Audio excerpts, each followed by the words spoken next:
तो देखिए पहले जो 7 नंबर का क्वेश्चन आपको यहाँ पर दिया गया है, चाक पाउडर में कैल्शियम, कार्बन तथा ऑक्सीजन का अनुपात 10:3:12 होता है। तो मतलब ये कैल्शियम का जो अनुपात है 10 है और कार्बन का 3 है और ऑक्सीजन का 12 है। ठीक, क्योंकि आगे इसका प्रयोग होने वाला है। आप सोचोगे ये 12 कहाँ से आ रहा है, तो यहाँ पर आपको ऑक्सीजन का अनुपात क्योंकि दिया रहेगा 12। सोचोगे 3 कहाँ से आ रहा है, क्योंकि कार्बन का अनुपात 3 दिया गया है। जब मैं 10 लिखूंगा तो आपको समझ जाना है 10 जो है कैल्शियम का अनुपात है। ठीक है, अभी यहाँ इसके अंदर पूछ रहा है इसमें कार्बन की प्रतिशत मात्रा ज्ञात कीजिए। तो हमको कार्बन की प्रतिशत मात्रा ज्ञात करनी है। तो कार्बन दूसरे नंबर पे है, तो दूसरे वाले को आपको निकालना है 3 का। तो ध्यान से आपको इसको समझना है किस प्रकार से होगा। आइए इसको हम देखते हैं। तो बड़े ध्यान से आपको इसको समझना है। ठीक, तो सबसे पहले यहाँ पर आपको क्या लिखना होगा, इसको ध्यान समझिए। तो यहाँ पर सबसे पहले फिर जो आप लिखोगे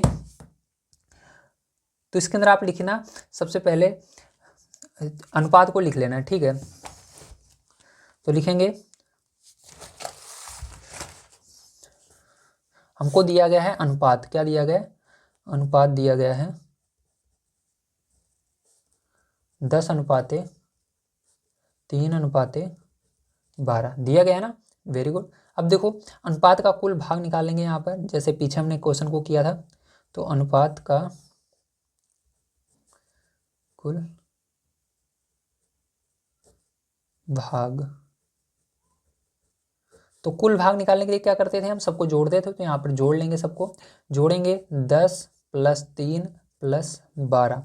तो सबको जोड़ने के बाद आपका क्या आएगा, देखिए यहाँ पर जब सबको जोड़ लोगे पहले तो यहाँ से आपका आ जाएगा, आपका ये 15 हो जाएगा, 15 और 10 25 हो जाएगा। कितना हो गया, 25 हो गया। अब यहाँ पर हम कार्बन का भाग निकालेंगे, क्योंकि हमको कार्बन के बारे में पूछा जा रहा है इस क्वेश्चन के अंदर।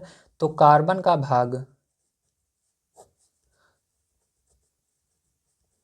तो कार्बन का भाग निकालने के लिए मैंने क्या बताया था आपको, सबके नीचे मतलब यहाँ पर पीछे जब हम करते थे सबके नीचे जो यहाँ पर कुल भाग आता था सबके नीचे 25 लिखते थे। लेकिन हमसे केवल इसके अंदर कार्बन के बारे में लिख पूछा जा रहा है। तो कार्बन कैसे नंबर पे है, पहले कैल्शियम है फिर कार्बन दूसरे नंबर पे है। तो दूसरे नंबर पे केवल 3 है, तो 3 के नीचे हम 25 लिखेंगे। तो यहाँ पर हम लिख देंगे बराबर करके 3/25। ठीक, इसका भाग हो गया।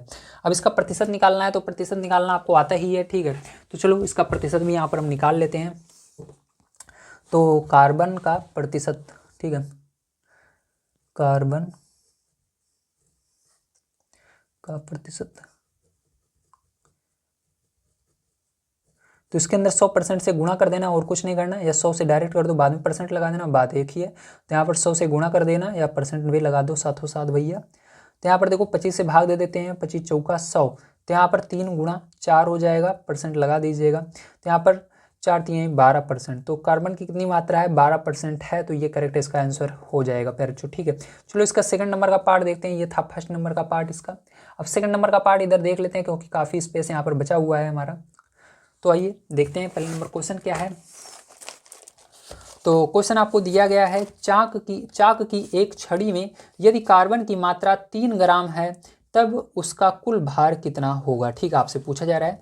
तो चलिए देखते हैं इसको किस प्रकार से करेंगे। तो यहाँ पर देखिए आपको दिया गया है छड़ी में कार्बन की मात्रा। ठीक है, तो लिख लेते हैं चाक की छड़ी में कार्बन की मात्रा,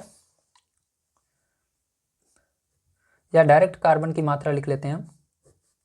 कार्बन की मात्रा बराबर दिया गया है आपको 3 ग्राम। क्या दिया गया है, 3 ग्राम दिया गया है। ठीक है, तो अब मान लेते हैं इसके आगे, माना चाक का कुल भार बराबर x ग्राम है। ठीक है, हमने मान लिया भैया। अब देखो इसके अंदर इसलिए क्या हो जाएगा हमारा यहाँ पर, इसलिए हमको यक्स का निकालना पड़ेगा। इसलिए हमको यक्स का 12% पता है 3 ग्राम होगा, 12%। क्योंकि 12% कहाँ से आया भैया, ये अभी यहाँ से आया, देखो यहाँ से आया। ठीक है, क्योंकि यहाँ पर हमने क्या निकाला, कार्बन। अब देखो यहाँ पर आप सोच रहे होगे ये 12 कहाँ से आया। ठीक है, ध्यान समझना, 12 कहाँ से आया। ठीक है, तो 12 हमारा यहाँ से आया है, क्योंकि देखो इसके अंदर 12 आया है। तो हमको 12 जो है ये क्या है, ये कार्बन का प्रतिशत है। ठीक है, तो कार्बन का प्रतिशत, तो यक्स का 12% बराबर 3 ग्राम है, क्योंकि यहाँ पर देखो मात्रा कितनी है, 3 है। तो कार्बन का प्रतिशत 12% हमने अभी निकाला पीछे, यहाँ से 12 आया है। तो यक्स का 12% बराबर 3 है। ठीक है, अब देखो इसको सॉल्व कर लेना है। तो का की जगह गुणा लगा देना है। तो यक्स गुणे 12% को हटाकर बटे में 100 हो जाएगा, बराबर 3। अब देखो क्या करोगे, यहाँ पर ये कट रहा है क्या, नहीं कट रहा, तो 6 से कटेगा ना। देखो 6 से कट रहा है क्या, 4 से कट रहा है, 4 से काट दो।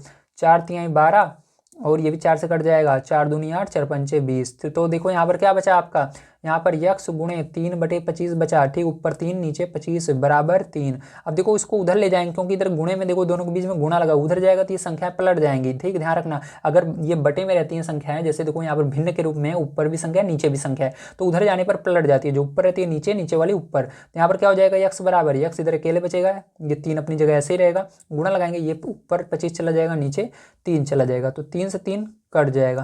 तो यक्स बराबर क्या आ गया, 25 ग्राम आ गया, क्या आएगा, 25 ग्राम आएगा। तो यहाँ पर 25 ग्राम मात्रा होगी, ठीक। तो आपको पता चल गया कितना होगा।